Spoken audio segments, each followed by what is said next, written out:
सबको मेरा नमस्कार। तो आज हम इलेक्ट्रोडायनामिक्स का एक बहुत ही weightage and important basic concept वाला टॉपिक स्टार्ट करने जा रहे हैं। आज आपण असा एक चॅप्टर सुरू करायला चाललोय की तो टॉपिकचं जास्तीत जास्त वेटेज आहे। मग नीटच्या परीक्षेला असेल किंवा जेई मेनच्या परीक्षेला असेल किंवा सीईटीच्या परीक्षेला असेल, अत्यंत महत्त्वाचा आणि बेसिक नॉलेज देणारा, इलेक्ट्रोडायनामिक्सचा बेस मानणारा हा टॉपिक आहे। त्या टॉपिकचं नाव आहे इलेक्ट्रोस्टॅटिक्स। या इलेक्ट्रोस्टॅटिक्सबद्दल आज आपण इन्फॉर्मेशन घेत असताना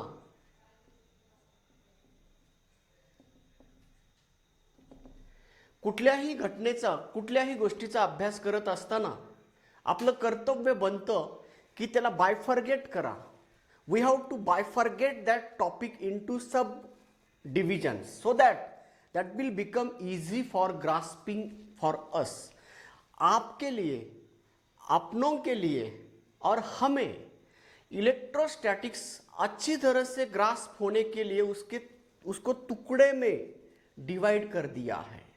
एक एक टुकड़ा हमें ग्रास्प करना है ताकि हमें इलेक्ट्रोस्टैटिक्स इजी और सही ढंग से हमें समझ सकता है। तो चलिए बच्चों, स्टार्ट करते हैं। इलेक्ट्रोस्टैटिक्स नाम के इस टॉपिक में क्या क्या पढ़ना है, तो इसको 3 पार्ट में डिवाइड करना। पहले कौन से पार्ट्स है? 3 पार्ट। पहला पार्ट है electric charge end electric field, okay. दूसरा पार्ट है इलेक्ट्रिक पोटेंशियल एंड एनर्जी। तीसरा पार्ट और आखिरी पार्ट है कैपेसिटर और कैपेसिटेंस, ओके। अब ये 3 टुकड़े में बांटा गया है। अब उसका पहला टुकड़ा उठा रहा हूं आपके सामने। उस पहले टुकड़े का नाम है electric charge end electric field. तो पहला कर्तव्य बनता है, आज हम पढ़ा रहे इलेक्ट्रिक चार्ज क्या है। तो इलेक्ट्रिक चार्ज को पढ़ने से पहले हमें बताना होगा इलेक्ट्रिक चार्ज। इलेक्ट्रोस्टैटिक्स किसको कहते हैं?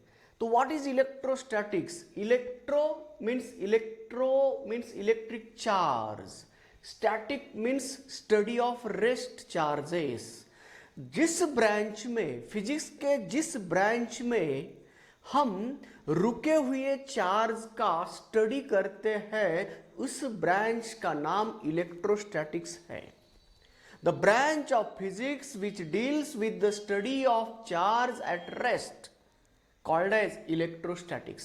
तो चलिए बच्चों, तो इलेक्ट्रोस्टैटिक्स बोले तो रेस्ट चार्ज की पढ़ाई, रेस्ट चार्ज का डिटेल स्टडी करना। तो what do you mean by rest charge? किसे कहते हैं रेस्ट चार्ज, है ना? तो पहले चार्ज क्या होता है और रेस्ट चार्ज क्या होता है, इसका ब्रीफ हिस्टोरी बताता हूं। विलियम गिलबर्ट नाम के साइंटिस्ट से पहले थैलस ऑफ मिलेटस, इसका पहला पर्सन, इन्होंने इलेक्ट्रिक चार्ज का एक्सपीरियंस किया था। पहला इलेक्ट्रिक चार्ज एट रेस्ट, पहिला इलेक्ट्रिक चार्ज एट रेस्ट अनुभवणारा हा पहिला व्यक्ती पर्सन ऑफ थॅलस ऑफ मिलेटस, त्यांनी अनुभवला होता। तुम्ही म्हणाल कुठं अनुभवला होता? तर आंबर नावाच्या स्टिकी पदार्थाचा कॉन्टॅक्ट कुणाशी आला होता? वुलनच्या कपड्याशी आला होता। वुलनच्या कपड्यासोबत जेव्हा आंबर नावाचा हा स्टिकी पदार्थ घासला गेला, रब केला गेला, देन इलेक्ट्रिक चार्ज त्याला अनुभवायला मिळाले। जेव्हा हा आंबर नावाचा स्टिकी पदार्थ उलनवर घासला आणि त्याचा स्पर्श केल्याबरोबर याला शॉक बसला, हा अनुभव पहिला होता जगातला।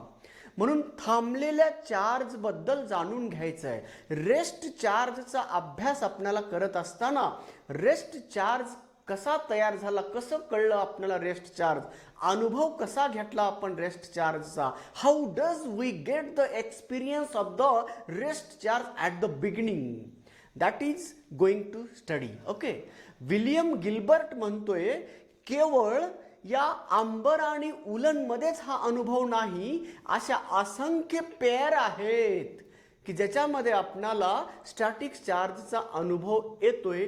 त्यातली दुसरी पेअर तो सांगतोय, जसं की एबोनाइट रॉडला फर सारख्या कपड्यावर रब केलात, if the ebonite rod is rubbed on the fur, similarly if we rub the glass rod on the silk, that same observation, that same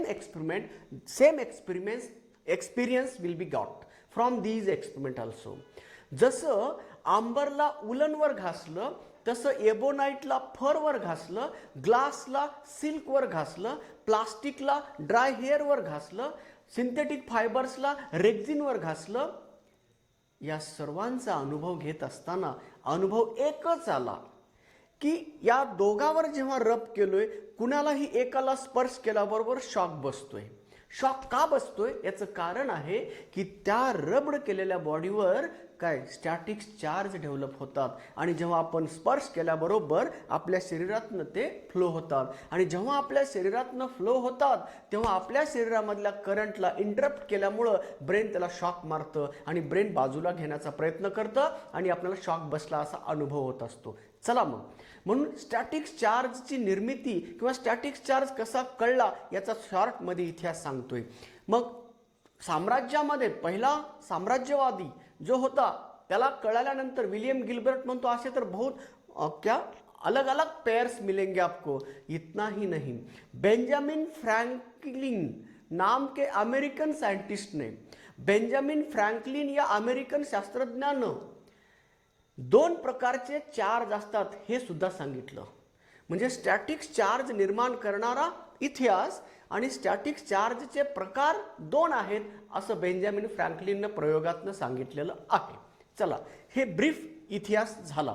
आता जाऊया की how will you get the static charge on the what is that non conducting, उसको बोलते हैं insulators. Insulator के ऊपर कैसे static charge पाते हैं हम, कशा पद्धतीनं आपण इन्सुलेटरवर स्टॅटिक चार्ज निर्माण करतोय त्या प्रोसेसचं नाव आहे frictional electricity. Method to charge the insulators and that will achieved by the rubbing friction relative motion between 2 non conducting materials. त्यानंतर दुसरी प्रोसेस आहे मेटल्सला चार्ज करण्याची पद्धत, कंडक्टरला चार्ज करणारी पद्धत. मग कंडक्टरला चार्ज करणाऱ्या पद्धती 2 आहेत, बाय कंडक्शन आणि बाय इंडक्शन. पण त्या अगोदर मला सांगायचं आहे चार्ज कन्सेप्ट काय आहे. तर चार्ज नावाचा कन्सेप्ट, मी स्टॅटिक चार्ज बद्दल बोललोय ओके, परंतु चार्ज म्हणजेच काय आम्हाला माहित नाहीये. तर गैरसमज असा होतो विद्यार्थ्यांचा की चार्ज म्हणजे नक्कीच एक पार्टिकल असावा आहे ना, तर चार्ज हा पार्टिकल नाही. जसं आपण म्हणतोय अध्यात्मात आपण म्हणतोय गॉड इज देअर, पण गॉडला कोणी पकडून आणू शकत नाही, पण अस्तित्व आहे हे सिद्ध आहे, जाणवतो आपल्याला. मग तसंच हा इलेक्ट्रिक चार्ज जो आहे ना, हा सुद्धा एक प्रॉपर्टीज आहे. आपल्या शरीरामध्ये प्राण आहे, प्राण कोणी पकडून दाखवू शकतं का? नाही. पण प्राण असल्याशिवाय आपण हालचाल करतो का? यस. म्हणजे तो नसेल तर आपण हालचाल करू शकत नाहीये. या सजीवाला हालचाल करण्यासाठी, हे हालचाल करण्याचा गुणधर्म केव्हा कुणामुळं आला? त्या प्राणामुळं आला, जीवामुळं आला. मग जीवाला तुम्ही पार्टिकल म्हणू शकता? जीव कोण आहे डिफाईन करू शकता? नाही. पण जीव असतं हे सिद्ध झालेलं आहे. मग अगदी तसंच जसं एखाद्या शरीरामध्ये आत्मा येतो तेव्हा ते शरीर हालचाल करायला सुरुवात करतं, तसंच हा इलेक्ट्रिक चार्ज सुद्धा एक असा प्रॉपर्टी आहे ज्यांच्यावर तो निर्माण झाला, जो कोणी त्याला अक्वायर केला तो इंटरॅक्शन करायला सुरुवात करतो. बघा ना, आत्मा सुद्धा अध्यात्म काय सांगतं, आत्म्याला सुद्धा एका अस्तित्व सिद्ध करण्यासाठी एका शरीराची आवश्यकता असते. एखाद्या शरीरामध्ये प्रवेश केल्यानंतर ते शरीर त्याला डिटरमाइन करू शकतं. तसंच एखाद्या बॉडीवर चार्ज ठेवल्यानंतरच ती बॉडी इंटरॅक्शन करू शकते. Before that body does not interact with the another. म्हणून या चार्ज नावाच्या कन्सेप्टला समजून घेत असताना चुकीचा गैरसमज होऊ नये आपल्याकडनं, म्हणून त्याच्याबद्दल बोलत असताना म्हणतोय it is the property, interacting property of the body, इसको प्रॉपर्टी कहते हैं, it is not the particle. Okay. अब मग हा चार्ज हा प्रॉपर्टी आहे बाय वर्च्यू ऑफ विट, त्याच्यामुळं ती बॉडी इंटरॅक्ट करते दुसऱ्या बॉडीसोबत. ओके. चार्जला डिफाईन केलं. त्याच्यानंतर पुढे मग चार्ज मोजायचा कसा, चार्ज अनुभवला कसा. ओके. मग चार्जचा अनुभव घेण्यासाठी त्याला काय करायचं, त्याची इंटरॅक्शन मोजला पाहिजे. मग मोजणारा हा कोण आहे ते नंतर सांगतोय. तर अगोदर चार्ज निर्माण कसा झाला याच्यासाठी आपणाला स्टॅटिक्स चार्ज निर्माण कसा झाला ते शिकलं पाहिजे. म्हणून पहिला अनुभव जे काही तुमच्याशी शेअर केला मी, आंबर असो, फर असो, उलन असो, रॉड, ग्लास रॉड असो, एबोनाइट रॉड असो आणि सिल्क असो, कुठलाही हा जे काही पेअर्स मी सांगितल्या ते सर्वच्या सर्वजण इन्सुलेटर आहेत. मग सुरुवातीला शेअर करत असताना स्टॅटिक्स चार्जबद्दल बोलत असताना चार्जची व्याख्या दिल्यानंतर चार्जला शॉर्टमध्ये सांगत असताना मी म्हटलं की चार्ज डिफाईन केला, चार्जला मोजणारा कोण आहे, चार्जला मोजण्याचं काम कोण केलं याचा इतिहास सांगत असताना इलेक्ट्रोस्टॅटिक्समध्ये चार्ज हा इलेक्ट्रोस्कोपच्या मदतीनं मोजला गेला. कोण मोजला, तर कुलोम नावाच्या सायंटिस्टनं इलेक्ट्रोस्टॅटिक्समधला इलेक्ट्रिक चार्ज ॲट रेस्ट मोजणारा हा गोल्ड लीफ इलेक्ट्रोस्कोप तयार केला. गोल्डन लीफ इलेक्ट्रोस्कोपच्या मदतीनं एखाद्या बॉडीवरचा चार्ज डिटरमाइन करता येतो, मेजर करता येतो. त्याच्यामध्ये गोल्ड लीफच्या सेपरेशनवरनं strength of the charge present on the charge body मोजता येते. म्हणून चार्ज किती आहे या मोजण्याचं काम हे इलेक्ट्रोस्कोपच्या मदतीनं केलं. इलेक्ट्रोस्कोपमध्ये नेमकं काय असतं ते पण जाणलं पाहिजे. इलेक्ट्रोस्कोपमध्ये असा एक कंटेनर असतो, त्याच्यामध्ये एक रॉड असतो, स्टिक, आणि या स्टिकवर 2 गोल्डचे लिफ्स असतात. ज्या क्षणाला तुम्ही एखादा glass rod, charged glass rod याच्या कॉन्टॅक्टमध्ये आणाल तेव्हा यावरचे चार्जेस या गुड कंडक्टरवर येऊन बसतात आणि हा गोल्ड लीफ, गोल्ड हा गुड कंडक्टर आहे आणि याच्यावर सिमिलर चार्जेस, लाईक चार्ज आल्यानंतर हे दोघे एकमेकांना रिपेल करतात. More the repulsion, separation will be more, and more the separation, more will be the magnitude और strength of the charge present on that rod. The magnitude of the charges present on that rod, strength of the charges present on that rod can be measured by using the separation between the 2 leaves, gold leaves. आणि या gold लीव्हच्या सहाय्यानं आपण त्याच्या सेपरेशनच्या मदतीनं आपण त्या चार्जची strength मोजू शकतो. हा अनुभव आहे, हे चार्ज मोजण्याचं यंत्र आहे, पहिला यंत्र आहे. तर चला मग चार्ज म्हणजे काय आहे, चार्ज मोजला कसा जातो, चार्ज कसा मोजला जातो आणि चार्ज म्हणजे काय आहे, तर इलेक्ट्रोस्कोपमध्ये चार्जचं मॅग्निट्यूड मोजलं जातं.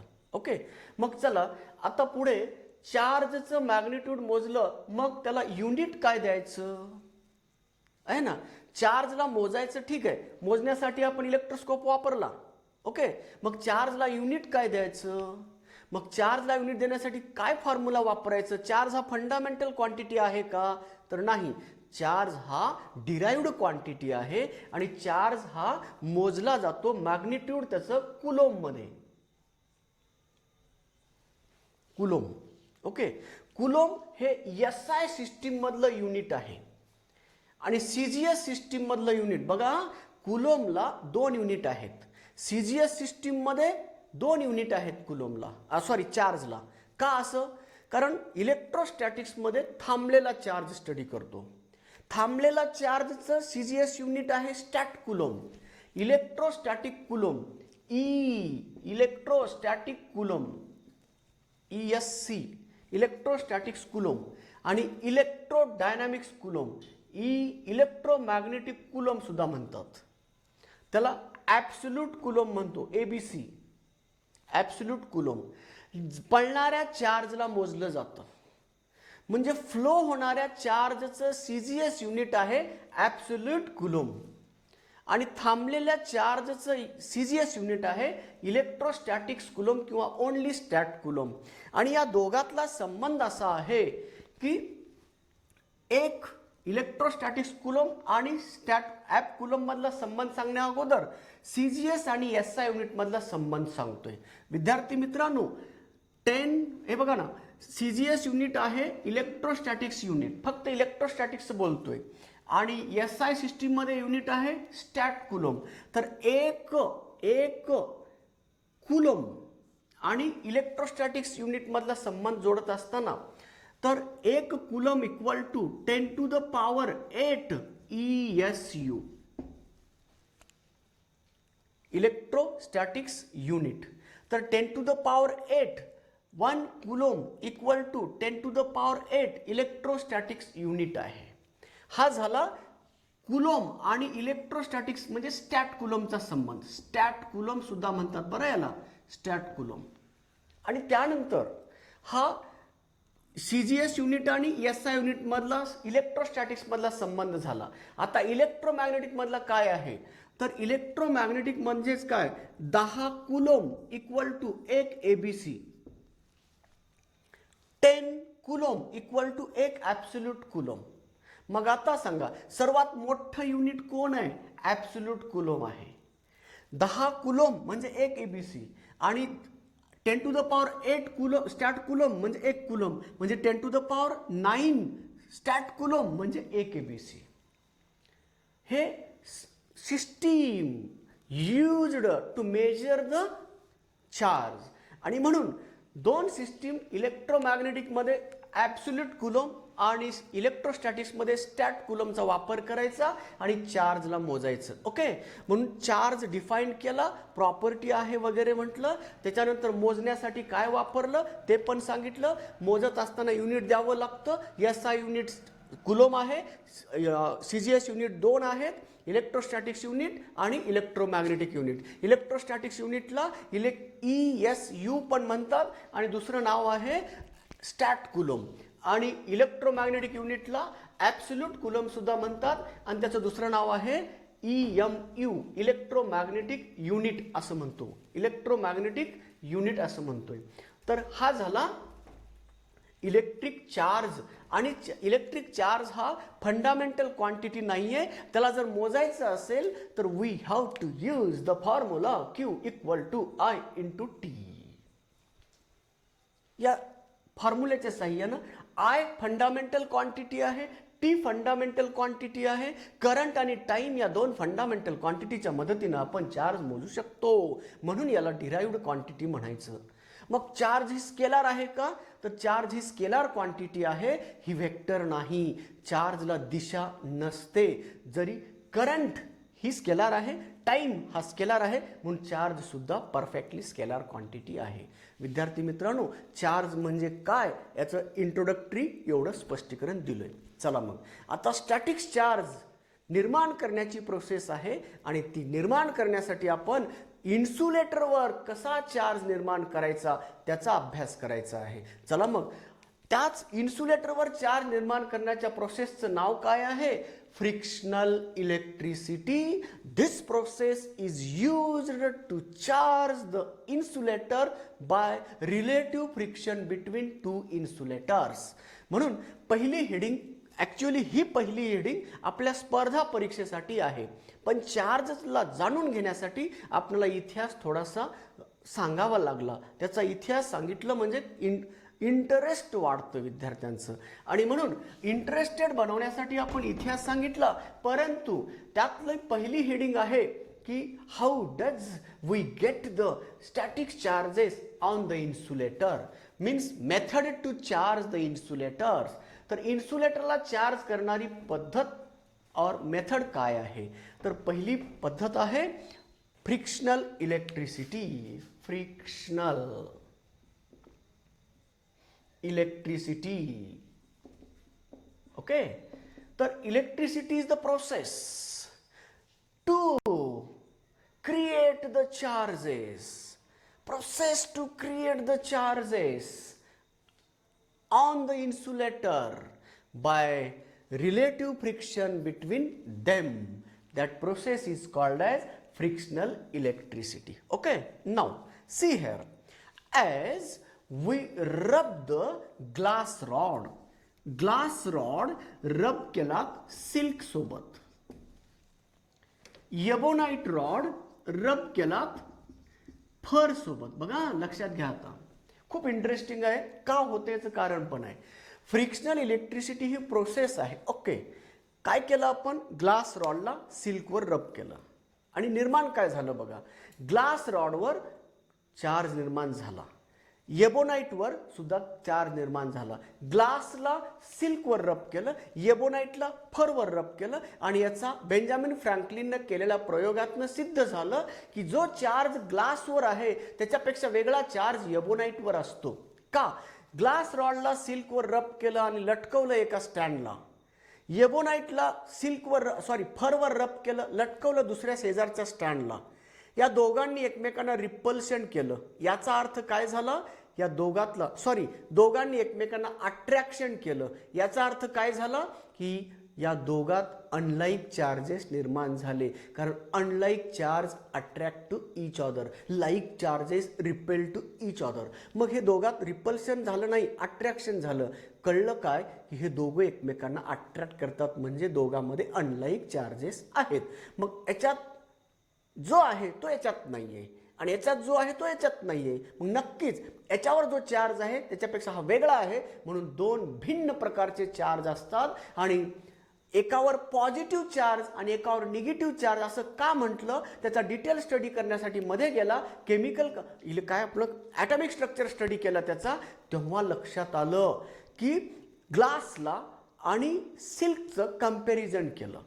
ग्लासचा ॲटॉमिक स्ट्रक्चर पाहिला, सिल्कचा ॲटॉमिक स्ट्रक्चर पाहिला. लक्षात काय आलं बघा, जेव्हा त्यांनी ग्लासचा ॲटॉमिक स्ट्रक्चर पाहिला तर ग्लासच्या न्यूक्लियस सभोवताली जे फिरणारे इलेक्ट्रॉन आहेत ते इलेक्ट्रॉन्स याच्याशी बांधले गेलेले आहेत. ओके, आणि तसंच सिल्कमध्ये सुद्धा त्याच्या ॲटममधल्या न्यूक्लियस सोबत त्याचे पण इलेक्ट्रॉन बांधले गेलेले आहेत. परंतु इलेक्ट्रोनिगेटिव्हिटी आणि इलेक्ट्रोपॉझिटिव्हिटी नावाचा कन्सेप्ट आहे बाळांनो. कुणाची इलेक्ट्रोनिगेटिव्हिटी स्ट्रॉंग आहे, कुणाची इलेक्ट्रोनिगेटिव्हिटी कमी आहे. इलेक्ट्रोनिगेटिव्हिटी म्हणजे इलेक्ट्रॉन देण्याचा प्रॉपर्टी. ओके, काय होतं, हा इलेक्ट्रोनिगेटिव्हिटी जास्त आहे ग्लासची, म्हणजे इलेक्ट्रोनिगेटिव्हिटी जास्त आहे म्हणजे ग्लास काय करतं, पटकन इलेक्ट्रॉन देतं. आणि याचा इलेक्ट्रोनिगेटिव्हिटी कमी आहे, हा इलेक्ट्रोपॉझिटिव्ह आहे, म्हणजेच एनर्जी दिली की तो शेजाराचा इलेक्ट्रॉन ओढून घेतो. आणि हा काय करतो, एनर्जी दिली की शेजाराला इलेक्ट्रॉन देतो. म्हणजे हा इलेक्ट्रोनिगेटिव्ह आहे आणि हा इलेक्ट्रोपॉझिटिव्ह आहे. हे केमिस्ट्रीच्या भाषेमध्ये बोलतोय. आता मी इथं बोलताना फिजिक्सच्या भाषेमध्ये बोलताना असं म्हणतोय, जेव्हा आपण दोघांना रब केलं म्हणलं की उष्णता निर्माण झाली की इलेक्ट्रॉनची सवय आहे. जेव्हा एखादी हीट एनर्जी घेतला की तो थै नाचायला सुरुवात करतो आणि जेव्हा तो थै नाचतो तो स्टेबल होत नाही. मग त्याच्या ऑर्बिटमधून बाहेर जाण्याचा प्रयत्न करतो, एक्सायटेड होण्याचा प्रयत्न करतो. आणि जर समजा एका विशिष्ट एनर्जीला तो एक्सायटेड झाला म्हणजेच तो ऑर्बिटल सोडून बाहेर मुक्त झाला, तो एस्केप झाला, त्याच्या ऑर्बिटल मोशनमधून बाहेर मुक्त झाला, आयोनाइज्ड झाला असं म्हणतो आपण. एका सर्टन एनर्जी मिळाल्याबरोबर या ग्लासनं इलेक्ट्रॉन डोनेट केलं आणि त्याच एनर्जीला या सिल्कनं इलेक्ट्रॉन ॲक्सेप्ट केलं. बघा पराक्रम काय आहे. फ्रिक्शनल इलेक्ट्रिसिटी निर्माण होण्याचं कारण काय आहे हे नीट लक्षात घ्या. फ्रिक्शनल इलेक्ट्रिसिटी घडलं स्टॅटिक फ्रिक्शन झाल्यामुळं आणि दोघावर चार्ज निर्माण झाले. ओके, पण त्याचं मेकॅनिझम काय, what exact mechanism takes place during this frictional electricity, that mechanism goes on describing here. यहाँ पे मैं बता रहा हूँ, देखिए दोनों को जब रब करते हैं तो ग्लास क्या करता है, एक suitable amount of energy mill गई, उसका इलेक्ट्रॉन दे देता है, इलेक्ट्रॉन को बाहर फेंक देता है, डोनेट करता है, और उसी एनर्जी को उतने ही एनर्जी को तेवढ्याच एनर्जीला हा काय सिल्क काय करतं, इलेक्ट्रॉन ऍक्सेप्ट करतं। मग आता मला सांगा, ट्रान्सफर ऑफ इलेक्ट्रॉन झालं, मग आता हा इलेक्ट्रिकली न्यूट्रल होता ना ग्लास, कारण atom is electrically neutral. Atom हा नेहमीच इलेक्ट्रिकली न्यूट्रल असतो का, जेवढे इलेक्ट्रॉन रिव्हॉल्व होतात तेवढेच प्रोटॉन न्यूक्लियसमध्ये असतात, आणि म्हणून ॲटम हा इलेक्ट्रिकली न्यूट्रल असतो। पण जेव्हा ह्या दोन इन्सुलेटरला रब केल्यानंतर काय घडलं, इलेक्ट्रॉनचं ट्रान्सफर झालं, कुणापासून कुणाकडे, एका सबस्टन्सकडनं दुसऱ्या सबस्टन्सकडे। म्हणजे एक डोनर आहे, इलेक्ट्रॉन डोनर आहे, तर दुसरा इलेक्ट्रॉन ॲक्सेप्टर असेल तरच असं होऊ शकतं। म्हणजे ट्रान्सफर ऑफ इलेक्ट्रॉन होणं मस्ट आहे, आणि ट्रान्सफर ऑफ इलेक्ट्रॉन होण्यासाठी दोघेही रेस्पॉन्सिबल असतात। बघा ना, देणारा समोर आलाय पण घेणाऱ्यानं हात समोर केलेला आहे, परंतु देणारा समोर आलेला आहे पण त्यांनी हात ओपन केलंच नाही। हे जर हात ओपन नाही केलं तर ही पेन या हातात येणारच नाहीये। म्हणून दोघेही, देणारा पण समोर आलाय, घेणारा पण समोर आलेला आहे, पण याचं तोंड उघडण्यासाठी काही एनर्जी लागते, याचं तोंड उघडण्यासाठी सुद्धा काही एनर्जी लागते। याचं तोंड उघडण्यासाठी आणि या दोघांचं तोंड उघडलं की याच्या तोंडातला हा पेन, याच्या तोंडातला हा इलेक्ट्रॉन इकडे ट्रान्सफर होतो। म्हणून ट्रान्सफर ऑफ इलेक्ट्रॉन होण्यासाठी गरज काय आहे, पहिली गरज आहे दोघंही इन्सुलेटर। म्हणजे फ्रिक्शनल इलेक्ट्रिसिटी घडवण्यासाठी पहिली अट आहे दोघंही इन्सुलेटर असले पाहिजेत। दुसरी अट आहे त्यापैकी एक जण इलेक्ट्रॉन डोनर असला पाहिजे, दुसरा इलेक्ट्रॉन ॲक्सेप्टर असला पाहिजे। एवढंच नाही, तिसरी पण कंडिशन आहे। केवळ दोन कंडिशन झाल्या म्हणजेच ट्रान्सफर ऑफ इलेक्ट्रॉन झालं तरच हे फ्रिक्शनल इलेक्ट्रिसिटी होते। तर केवळ दोन कंडिशनला इलेक्ट्रॉनचं ट्रान्सफर होत नाहीये, देणारा आला घेणारा आला तरी सुद्धा ट्रान्सफर होऊ शकत नाहीये। मार्केटमध्ये असंख्य घेणारे येतात, असंख्य देणारे येतात, तरी पण प्रत्येकामध्ये व्यवहार होतच नाहीये। व्यवहार दोघांनीही एका विचारानं केलं पाहिजे।